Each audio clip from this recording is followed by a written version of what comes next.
Hello everyone, welcome to Russell Classroom. Today I solved this problem. It is a math Olympiad question. 2 to the power 100 minus 2 to the power 99 equals to what? So it is too much easy. Now first of all I can say 2 to the power 100. So 100, now I can say 99 plus 1 minus 2 to the power 99. We know that a to the power x plus y equal to a to the power x dot a to the power y. I follow this formula in this line. Now I can say 2 to the power 99 dot 2 power 1 minus 2 power 99. Now 2 to the power 99 is common.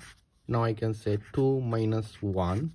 So we know that 2 minus 1 equal to, now I can say 2 to the power 99 dot 1. So 2 to the power 99 multiply 1 is equal to 2 power 99 multiply 1 equal to 2 power 99. This is the value. Thank you all.